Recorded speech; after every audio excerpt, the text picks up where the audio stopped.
ang tinuod nga kadagaya dili na sa gawas. Kay bisag unsa pa kakadaghan og kwarta, daghan kag auto, dagko kag balay. Pero kung way Kristo nga naghari sa kinabuhi, wala gihapon ang tanan. Di ba? Ang tinuod nga kadagaya kung si Kristo naghari sa tuwang kasing-kasing. Amen. Kay si Kristo kung maghari sa tuwang kasing-kasing, mapuno ka sa panalipod.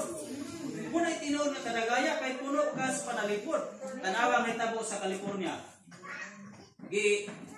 Itsapoy nila ang Ginoo, wa nila ilha ang Ginoo. Bisag unsa kadaghan silang mansion, nindot kay ilang mga balay, dako kay sila dito.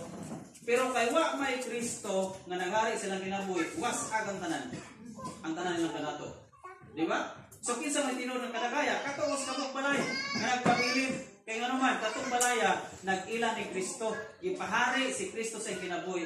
That's why puno siya og panalipod. Muna tinuod nga kadagaya. Muna niyo si Jesus, iyang ako makabaton kamong kinabuhing madagayaon. Muna kung naa kay Kristo sa kinabuhi, ikaw mo'y tinuod nga datos tubangan sa Ginoo. Kung sa mga dagkong mansyon nga, pero walay Kristo sa kinabuhi, dili na tinuod kadagaya. Kay daghan kayo mga milyonaryo, pero problemado. Daghan kayo kwarta, pero nagbulag ni pamilya, nabungkag man ang tiayon.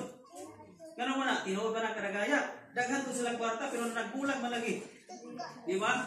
Daghan to silang kwarta, pero naghikog man lagi. Kay dili lagi tinuod ng kadagaya ng las gawas. Ang tinuod ng kadagaya, kanina sulod. That's why, gusto ang Ginoo na makabaton ta aning klases kadagaya. Nga, kanang sa sulod, maghari si Kristo. Oh, kay was nga maghari si Kristo, tinuod din nga kadagaya kay nga naman kabalo ka makuntinto. Basta kay na kay Kristo, kabalo ka makuntinto sa kinabuhi. Pero dahil ning walay Kristo, bisan pagdagag kwarta, dili na makuntinto sa kinabuhi.